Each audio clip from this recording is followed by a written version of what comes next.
오늘은 누가복음 특수자료 11번째 시간으로 깨끗하게 된 10명의 나병 환자라는 제목으로 하나님 말씀 전할 때에 크신 은혜가 있기를 주의 이름으로 간절히 축원합니다. 우리나라를 포함해서 전 세계 여러 나라 사람들에게 지금 가장 바라는 것이 무엇이냐 물어본다면 대부분 사람들은 코로나가 빨리 끝났으면 좋겠다라고 대답할 것 같습니다.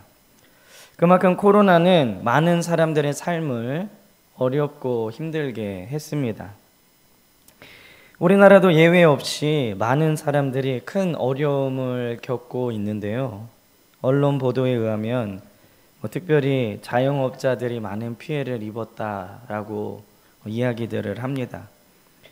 그런데 자영업자뿐만 아니라 많은 사람들이 정말로 돈을 싸놓고 사는 사람들 아닌 이상은 청년들도 어렵고 또 다른 여러 가지 일을 하는 모든 사람들이 어려움을 겪고 있죠. 코로나가 끝나기를 바라는 것은 이 자영업자들뿐만 아니라 모두의 바람일 것입니다.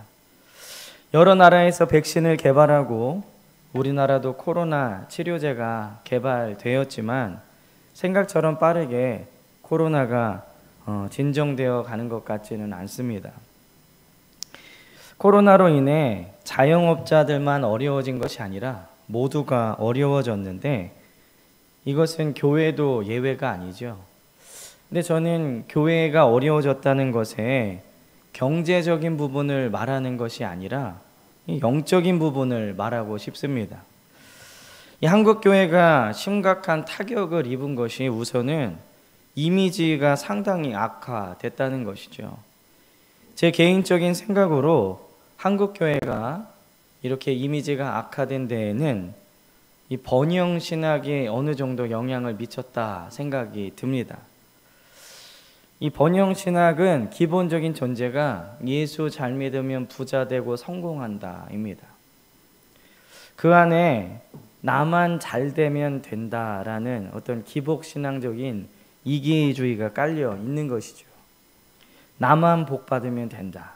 열심히 헌금하고 열심히 기도해서 나만 잘 되면 된다라는 생각들이 있는 것이죠. 이 번영 신학으로 우리나라의 가장 큰 대형 교회를 이룬 이 한 대형 교회에 2대째 하고 있는 담임 목사가 성도들에게 코로나에 걸리지 않는 카드를 나눠줬다고 합니다. 강단에서 카드를 보여주면서 이 카드를 몸에 지니고 다니면 코로나에 걸리지 않는다라고 하면서 강단에서 버젓이 성도들에게 그러한 메시지를 전하고 있었습니다. 저는 그거를 보면서요, 왠지 모르게 무당들이 써주는 부적을 몸에 지니고 다니면 화가 오지 아니하고 액땜한다라는 그러한 것과 별로 다르지 않다고 생각을 했습니다. 과연 지금의 한국 교회의 이 나빠진 이미지가 정말로 신천지나 이런 이단들 때문에 일어나는 문제인가? 저는 그러한 문제들을 보면서 왜 하나님의 종들이 하나님의 말씀을 바르게 전하지 않는 건가? 신학을 공부하지 않은 것도 아니고 성경을 읽지 않은 것도 아니고 기도를 안 하시지도 않을 텐데 왜 저런 말도 안 되는 이야기들을 강단에서 하시는 것일까? 굉장히 많이 염려가 됩니다. 또 한국 교회에 당한 타격은 이미지가 나빠졌을 뿐만 아니라 교회 안에 성도들의 믿음에도 심각한 타격을 입었습니다. 제가 설에 누나네 집에 잠깐 방문을 했는데 누나가 그런 얘기를 하더라고요. 회사에 직원들 중에 교회 다니는 사람이 있는데 다른 직원들이 아직도 교회 잘 나가냐 이렇게 물어봤대요. 요즘에 집합 금지인데 나가냐 이런 물음이 아니라 너 그래도 교회 나가냐 이런 질문이었는데 그 사람이 내가 언제 일요일에 교회 갔냐 난 안 다녔다라고 잡아 떼더라는 겁니다. 요즘 들어서 교회 다니기를 포기한 사람들이 많이 나오는 것 같습니다. 뭐 인터넷 댓글만 봐도 지금까지 내가 다녔는데 교회 다닌 걸 후회한다. 교회 다니는 게 부끄럽다. 뭐 이런 얘기들을 많이 써놓더라고요. 사실 저도 TV에서 이 목회자들이 정말로 말도 안 되는 그러한 범죄나 비리가 보도될 때마다 낯뜨겁습니다. 왜 목사들이 왜 저럴까? 정말로 낯이 뜨거워질 때가 많이 있습니다. 어떨 때는요, 한국 교회가 부끄럽기도 합니다. 그러나 이런 목사들의 비리와 한국 교회의 부끄러운 모습 때문에 신앙을 포기할 만큼 예수님의 십자가의 죽음이 보잘것없고 하나님께서 우리에게 베푸신 구원이 하찮은 것인가? 한국 교회의 목회자와 성도들이 부끄러울 수는 있죠. 그러나 예수님이 부끄러워서는 안 됩니다. 나를 위해 죽으신 예수님을 나의 수치심과 바꿔서는 절대로 안 된다는 것이죠. 진정으로 거듭난 사람은 물론 처음부터 교회를 부끄럽게 하는 일들은 하지도 않겠지만 세상의 비난 때문에 예수님을 버리는 일들은 절대로 하지 않는다는 겁니다. 그러나 한국 교회의 상황이 이렇다고 해서요, 우리 믿는 자들이 절망만 하고 있어서는 안 된다는 것이죠. 왜냐하면 우리 주 예수 그리스도는요, 하늘과 땅의 모든 권세를 가지신 분이시기 때문입니다. 코로나는 반드시 종식될 것이고요. 그때 주님께서는 바른 믿음, 바른 사고, 그리고 바른 마음을 가진 사람들을, 그리고 그런 교회를 통해서 하나님 나라를 새롭게 하실 것입니다. 하나님은 언제나 썩은 부분을 도려내고요, 그곳에서 새로운 새순이 돋아나게 하셨다는 것이죠. 그러기에 우리는 코로나 이후 새롭게 하실 것을 믿는 마음으로 오늘 본문을 대해야 합니다. 오늘 10명의 나병 환자들도요, 그러한 치료에 대한 희망을 가지고 예수님께 나왔습니다. 깨끗하게 될 것이라는 희망, 고침 받을 것이라는 희망을 가지고 나온 것이죠. 한국 교회의 이미지가 아무리 안 좋고 목사들의 비리와 범죄가 아무리 많이 보도가 되더라도 하나님께서는 교회를 통해 구원을 베푸시고 교회를 통해 하나님 나라를 확장해 가시는 줄 믿습니다. 오늘 우리도 주님께서 이 나병 환자들의 소망과 기대에 대해서 응답하신 것처럼 코로나 이후 새롭게 하실 것을 믿고 나아가시길 주의 이름으로 축원합니다. 그렇다면 오늘 말씀을 통해서 우리가 받을 은혜는 무엇이냐? 첫째는 10명의 나병 환자들은 예수님을 만나 간구했다는 겁니다.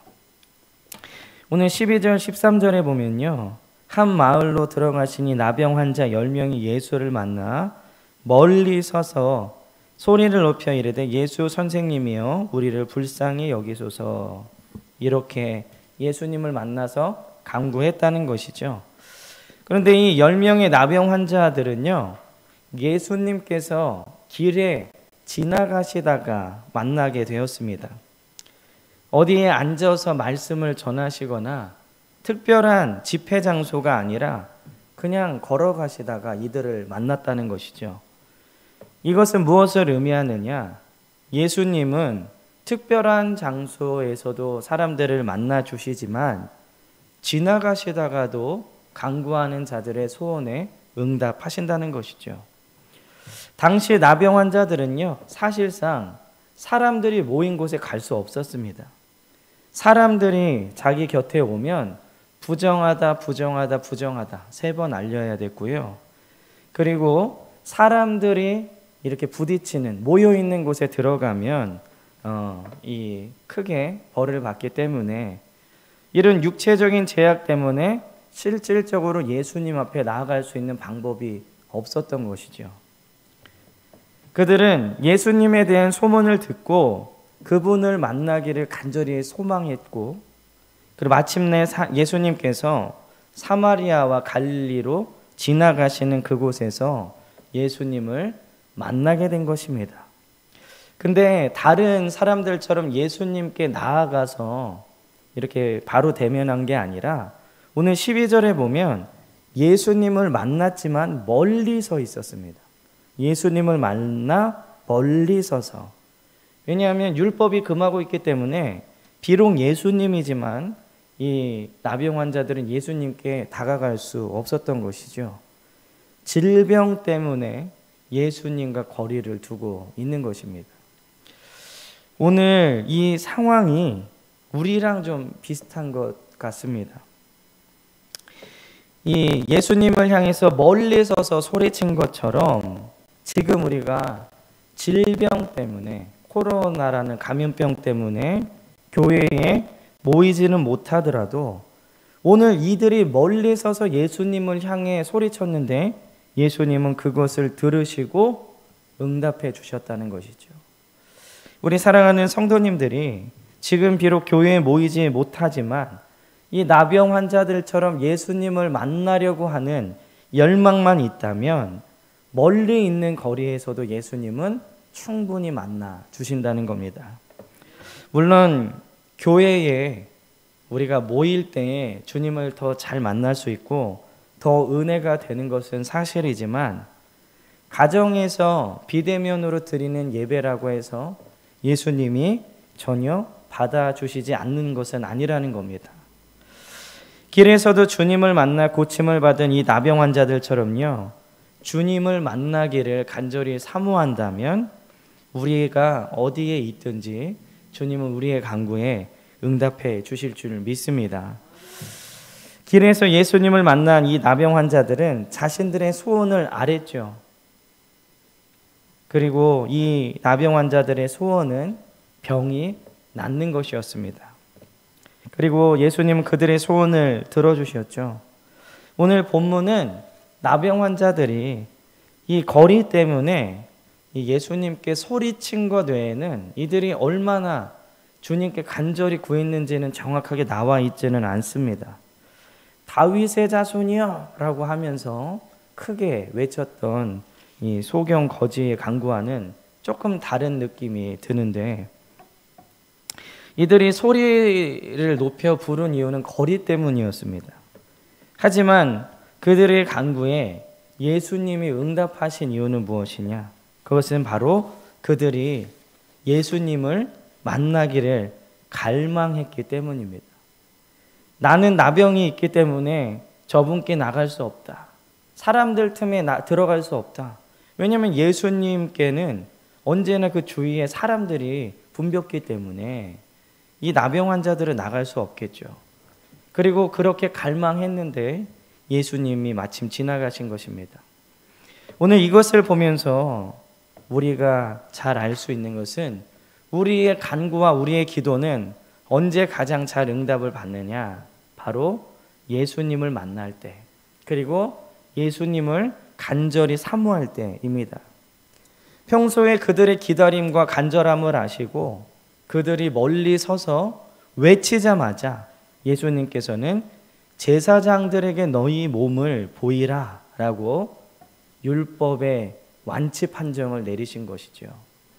제사장들에게 보이라 이거는요, 뭐 의학적으로는 잘 모르겠지만 율법적으로는 완전히 나아진 것이다 라고 판결을 내리신 것입니다.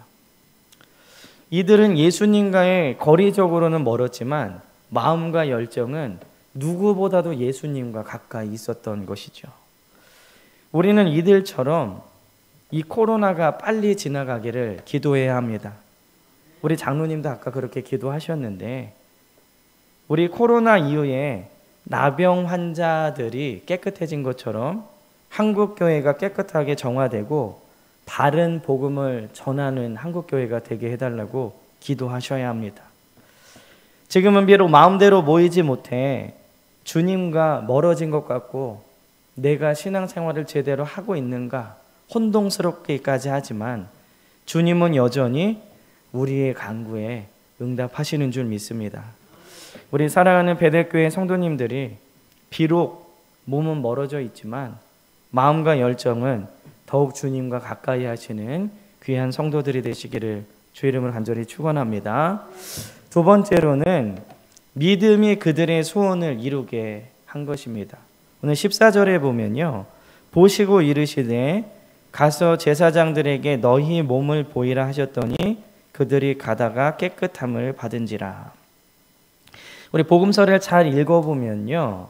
이 예수님이 응답하신 사람들은 대부분 그 자리에서 바로 고쳐주셨습니다. 근데 이 10명의 나병 환자들에게는 예수님께서 바로 고쳐주시는 기적을 보여주신 게 아니라 제사장에게 가서 몸을 보여주라. 그러니까 지금 상태는 아직 나병이 고쳐진 게 아닙니다.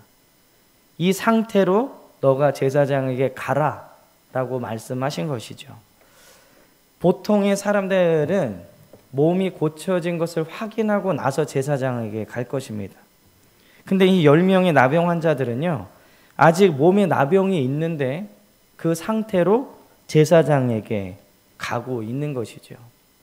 그러니까 이 10명 모두 예수님이 고쳐주실 것이라는 확실한 믿음이 있었던 것입니다. 오늘 이 말씀을 통해서 우리는 몇 가지 사실을 알 수 있는데, 첫째는 주님과 만나고 간절히 기도했어도요, 기도 응답은 주님의 말씀에 믿음으로 행할 때 이루어진다는 겁니다. 오늘 보니까 이들이 주님을 만났죠. 그리고 멀리 서서 주님께 간구했습니다. 근데 그 응답은 주님의 말씀에 대해 믿음으로 행동했을 때 이루어졌다는 겁니다. 그들에게 치료보다 더 중요한 믿음을 가르쳐 주신 것이죠. 나병이 있는 그대로 제사장을 찾아가면 어떻게 되겠습니까? 율법을 어겨서 돌에 맞아 죽을 수도 있는 상황이 되는 것이죠. 그럼에도 불구하고 이들은 예수님의 말씀에 그대로 순종했습니다. 나병이 있는 몸을 가지고 그대로 제사장에게 달려간 것입니다. 예수님께 간구했을 때 예수님이 고침받아라, 노임받아라 이게 아니라 제사장에게 보이라, 이 들은 말씀 그대로 실천에 옮긴 것이죠. 기도자에게는요, 이런 마음이 필요합니다. 우리가 기도하면서 들은 어떤 감동들이나 말씀에 대해서 순종할 때에 주님은 이 기도에 응답하시는 것입니다. 우리는 기도하고 너무나 많은 계산과 우리의 경험으로 판단을 하죠. 그러나 우리는 기도한 것이 응답받을 것을 믿고 주님께서 하신 말씀 그대로 순종하면 되는 것입니다. 기도하고 예수님이 제사장에게 가라고 하면 지금 아직은 비록 나병이 몸에 있지만 제사장에게 가는 거예요. 이것이 순종이죠. 이것을 통해 기도의 응답이 이루어지는 것입니다. 이것이 바로 기도하는 사람들에게 필요한 믿음인 것이죠. 저는 우리 사랑하는 베델교회 성도님들이 이러한 기도자의 믿음을 갖기를 주의 이름으로 간절히 축원합니다. 오늘 또 소원을 이룬 이들을 통해서 우리가 알 수 있는 두 번째는 나병 환자들은 자신들이 나은 것을 제사장에게 보여주기 위해 갔다는 겁니다. 이 말씀은 예수님의 기적이라도요, 율법의 범위에 벗어나지 않았다는 것이죠. 예수님이 나아라, 그럼 낫게 할 수 있었어요. 근데 예수님도 율법 안에서 이들의 병을 고쳐 주셨다는 것이죠. 제사장들은 예수님께 많은 꾸중을 들은 사람들입니다. 그럼에도 불구하고요, 예수님은 모세 율법에 있는 대로 제사장에게 보여주라 라고 말씀하셨습니다. 하나님의 기적과 은혜는요, 반드시 말씀 안에서 이루어집니다. 성경으로 검증이 가능하고 성경 안에서 지극히 상식적인 일들로 일어나게 되어 있습니다. 기적은 비상식을 말하는 것이 절대로 아닙니다. 기적은 자연의 법칙을 초월하는 하나님의 능력이지 비인간적이고 비상식적인 일들이 아닙니다. 예전에 어떤 보도 프로에서 나온 건데, 어떤 교회 목사가 성도와 성적인 범죄를 저지르고 생긴 아이가 그 남편이 의심을 해서 유전자 검사를 했는데 이 목사와 동일한 DNA가 나왔다고 합니다. 거기에 대해서요, 자신은 모르는 일인데 그렇기 때문에 하나님의 놀라운 기적이다라고 말하는 목사의 그 대답을 보면서 너무나 비상식적이고 비이성적이지 않는가. 자기가 이 저지른 범죄를 하나님의 기적이라고 핑계대는 목사의 모습을 보면서 하나님은 어떻게 생각하시고 그 취재하는 기자들과 그것을 본 많은 사람들은 뭐라고 생각할까? 우리나라에서 가장 큰 대형 교회 중에 하나인 교회에서 카드를 갖고 다니면 코로나에 걸리지 않는다라고 말하는, 그것을 듣고 아멘하고 그 카드를 사기 위해 평소보다 많이 헌금하는 성도들의 모습을 보면서 세상 사람들이 예수 믿는 사람들은 다 비상식적이고 비이성적이고 정신이 오락가락하는 사람들이 아닌가라고 생각하지 않겠습니까? 예수님은 이러한 기적을 보여주시면서도 율법 안에서 행하셨다는 것이죠. 우리의 생활의 기준은 언제나 말씀이 되어야 합니다. 우리의 삶 속에 자연 법칙을 초월하는 기적은 늘 일어날 수 있어요. 하나님의 능력은 그렇기 때문이죠. 그러나 비상식적이고 비인간적인 방법으로 행하지 않습니다. 성령을 받아야 된다고 따귀를 때리거나 엄마와 딸이 서로 따귀를 때리게 하는 이런 일들은 절대로 하나님의 역사가 아니라는 겁니다. 저는 보도되는 한국교회의 모습이 지극히 일부라고 생각합니다. 많은 목회자들이 정말로 눈물을 흘려가며 복음을 전하기 위해, 그리고 성도들이 하나님을 만나게 하기 위해서 피땀 흘려 설교 준비하고 정말로 하나님 앞에 늘 죄송한 마음으로 말씀을 준비한다고 생각합니다. 그러나 우리는 언제든지 말씀이 중심이 되지 않으면 그렇게 비상식적이고 비인간적인 행동들을 할 수 있는 연약한 사람이라는 것을 기억해야 됩니다. 여러분들의 삶에 일어나는 기적과 기도의 응답은 반드시 말씀 안에서 검증되어져야 합니다.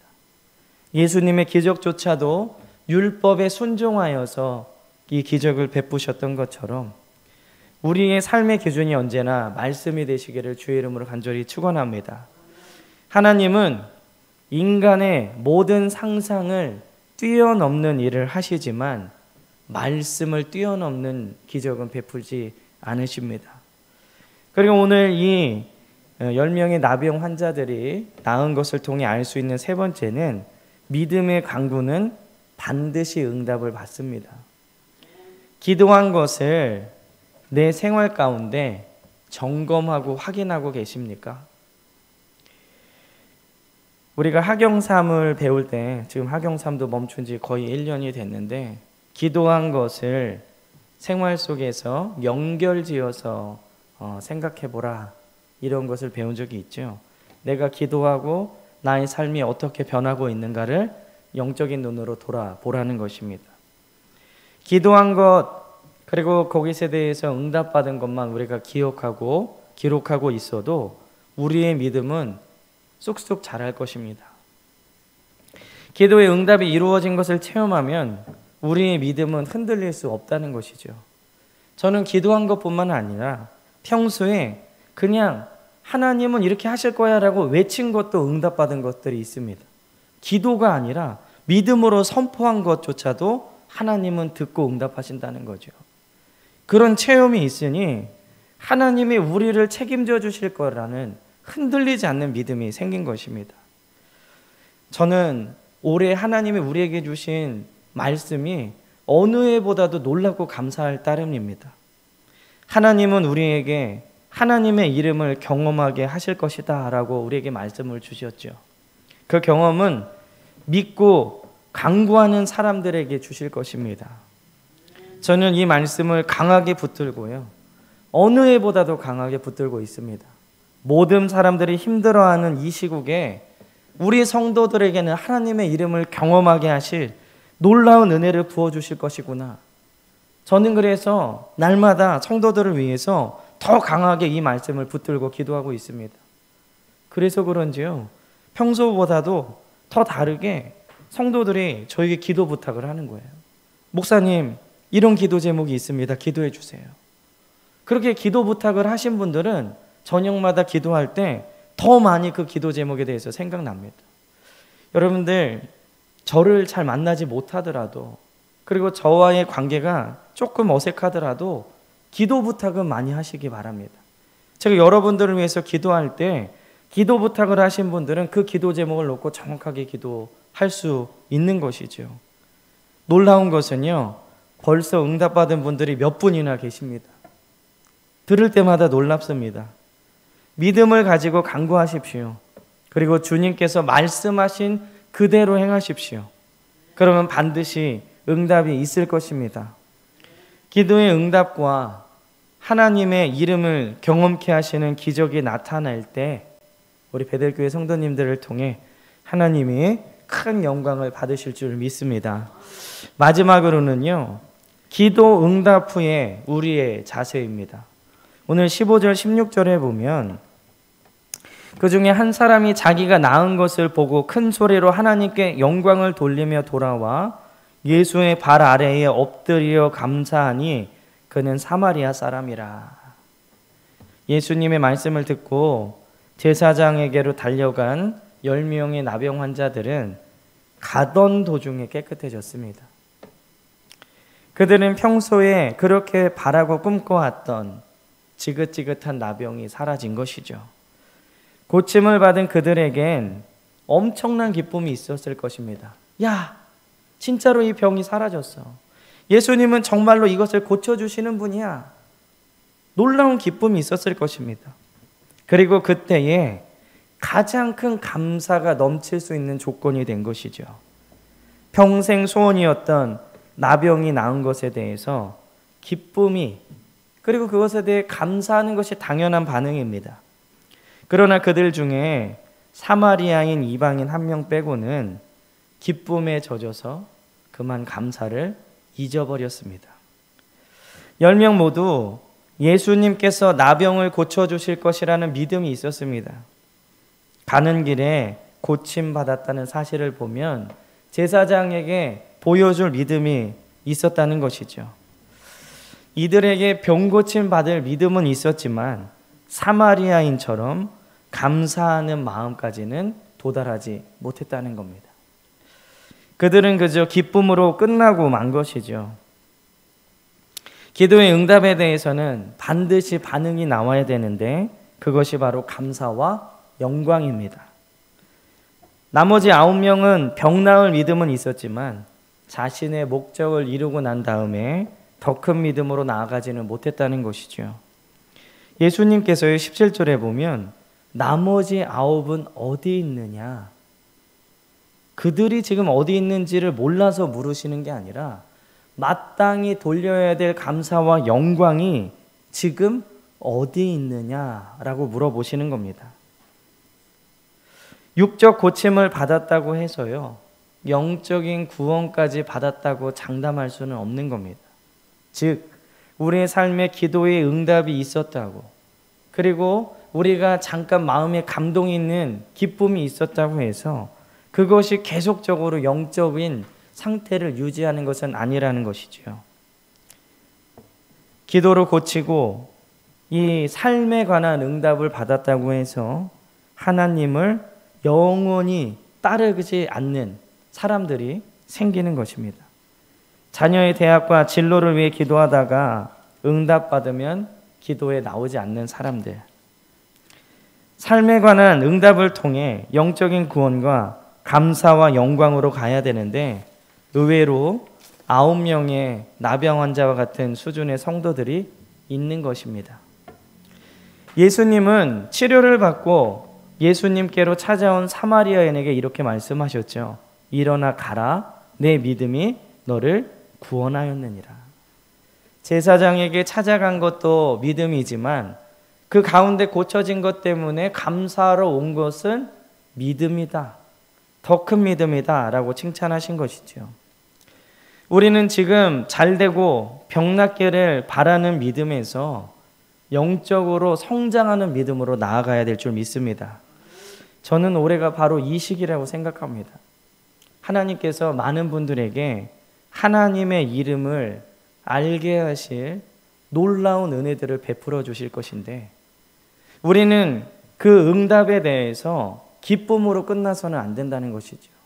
반드시 하나님께 감사와 영광을 돌릴 수 있는 저와 여러분들 되시기를 주의 이름으로 간절히 축원합니다. 치료가 영적인 성장에 이르게 하지 않는다는 것이죠. 우리의 삶의 문제를 위해 기도 응답을 받으면 그것으로 멈추지 말고 주님께 영광 돌리고 감사하는 저와 여러분들 되시길 주의 이름으로 축원합니다.